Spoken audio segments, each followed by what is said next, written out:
La Unión Europea otorga 54.000 millones de dólares a Ucrania, pero tenemos unos cuantos temas más que tratar, porque hoy en día hay un alto riesgo económico en el mundo con importantes acciones geopolíticas también en juego. Así que vamos a hablar sobre los 50.000 millones de euros que la Unión Europea destinará a Ucrania, pero también hablaremos del pánico en el mercado de valores de China, ya que no muestra signos de disminuir. Hemos comentado que la idea de estímulo no funcionará, y así ha sido. El mercado sigue a la baja. ¿Es el momento adecuado para entrar ahora? Además hablaremos sobre el informe de empleo de Estados Unidos, que es absolutamente sorprendente, realmente extraño y preocupante, simplemente no tiene sentido. Comenzamos. Hace unos días la Unión Europea soltó su gran bomba. Acordaron enviar dinero a Ucrania. Y ya sabíamos que esto iba a suceder, incluso Hungría no se pudo al final negar.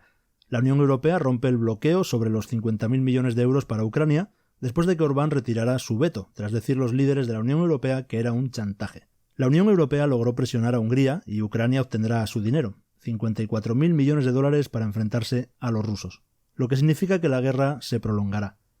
Este dinero financiará a Ucrania hasta 2027, por lo tanto podríamos ver este conflicto durar al menos 3 años más. Pero hablemos ahora de los impactos económicos. Esto va a agotar aún más las economías de los países de la Unión Europea, llevarlos a una deuda más profunda y quitar más recursos de su población para entregarlos a Ucrania. Si observamos sus contribuciones hasta ahora, cada uno de los 27 Estados miembros ha dado algo a Ucrania. Incluso países como Estonia y Lituania han contribuido con casi el 2% de su PIB. Alemania ha dado casi el 1% de su producción. No es una pequeña cantidad de dinero, especialmente considerando la contracción del 0,3% en el PIB de Alemania el año pasado. Esto también está generando protestas de agricultores en toda la Unión Europea, ya que están preocupados por la competencia de los productos agrícolas de Ucrania. Aumentar la oferta de cualquier cosa reduce los precios y presiona los beneficios de los agricultores. Y es difícil de mantener que la Unión Europea destine tanto dinero a Ucrania, pero no pueda mantener suficientes subsidios para sus agricultores.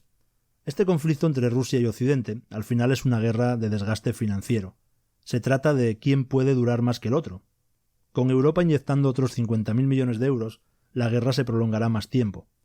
Analizando la capacidad productiva de Rusia, parece que pueden seguir peleando indefinidamente.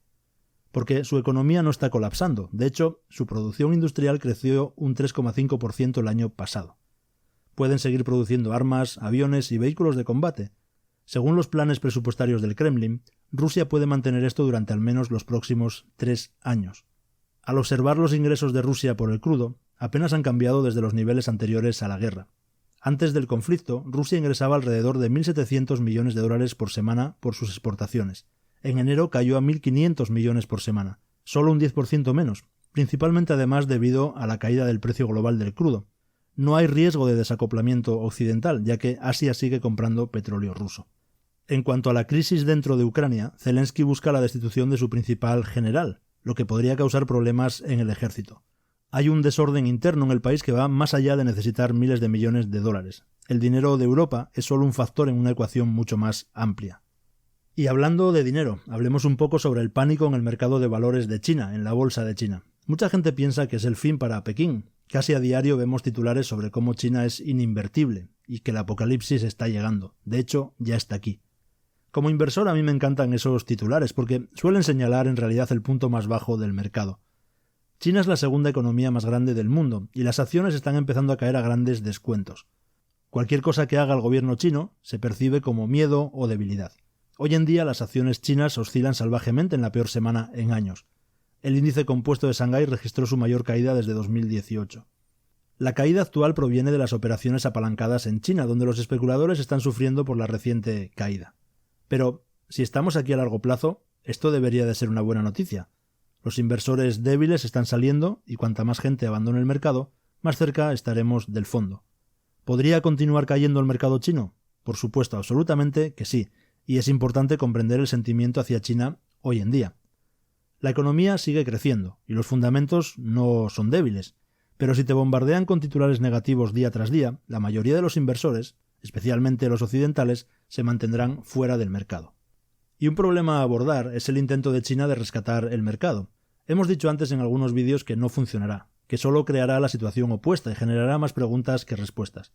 Muchos inversores venderán ante esta fuerza artificial, porque al final no importa si es el mercado de Estados Unidos o el mercado chino. Cuando un país compra acciones, es una medida temporal que no dura mucho. No se está inyectando dinero en la economía real, por lo que no hay un cambio estructural. Es mejor que el gobierno chino no intente más rescates, simplemente no funcionarán. Deberían centrarse en la economía, ya que las cosas están empezando a revertirse, especialmente en los mercados de bonos de China. Los inversores han notado que los bonos chinos han superado a los bonos del Tesoro de Estados Unidos durante más de una década. Los bonos chinos han ganado consistentemente en valor, mientras que los bonos del Tesoro apenas han experimentado cambios significativos. Recordemos que el principal impulsor de los precios de los bonos es el tipo de interés. Debido a que los tipos de interés en China han ido disminuyendo lentamente o se han mantenido consistentes en el tiempo, los inversores están observando un aumento en el valor de los bonos chinos. Por el contrario, los bonos estadounidenses, especialmente en el extremo largo, han caído en un 30 a 40% de su valor debido a los aumentos de tipos de la Reserva Federal y a los inversionistas extranjeros. Ante esta situación están volviendo a invertir en bonos denominados en yuanes, con entradas que alcanzan casi los 50.000 millones de dólares al mes. La economía china sigue recuperándose y algunas áreas están experimentando deflación. Los tipos de interés no pueden aumentar, de hecho el Banco Central podría necesitar reducir los tipos para estimular el consumo si se busca un crecimiento más rápido. Los inversores ven atractivo invertir en bonos chinos, ya que no solo obtienen un rendimiento anual del 2 al 3%, sino que también hay una buena posibilidad de que el valor del bono aumente con el tiempo. En cuanto al informe de empleo de Estados Unidos, los números son realmente extraordinarios, con un aumento de más de 350.000 empleos en enero, casi el doble de las estimaciones del mercado. Sin embargo, se plantea la pregunta de si estos números tienen algún sentido. A pesar de un tipo de interés del 5,5%, la economía parece más robusta que cuando los tipos eran del 1 al 3%.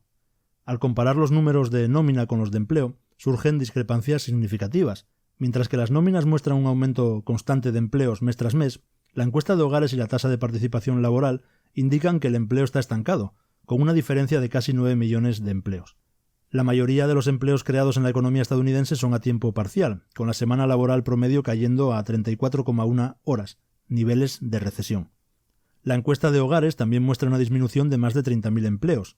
La conclusión es que los números oficiales del gobierno no reflejan la realidad y la economía no está tan saludable como sugieren las cifras iniciales.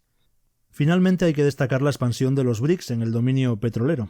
5 naciones, Arabia Saudí, Irán, Egipto, Etiopía y los Emiratos Árabes, se han unido oficialmente a los BRICS, como ya sabemos, y 34 países más buscan unirse al bloque. Con estas adiciones, los BRICS ahora controlan el 42% de la producción mundial de petróleo y representan también el 35% del consumo global de crudo.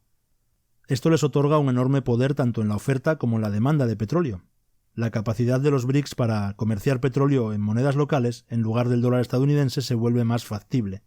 Este cambio en las dinámicas del mercado energético tiene implicaciones significativas para la economía global. En resumen, se espera que los BRICS continúen expandiendo su influencia en el mercado petrolero, y la economía global se verá afectada sin duda por la asignación de fondos de inversores hacia bonos chinos. Mientras tanto, las cifras económicas en Estados Unidos plantean dudas sobre su validez y reflejo de la verdadera salud económica del país. Como siempre, tienes los comentarios a tu disposición. Un saludo y nos vemos.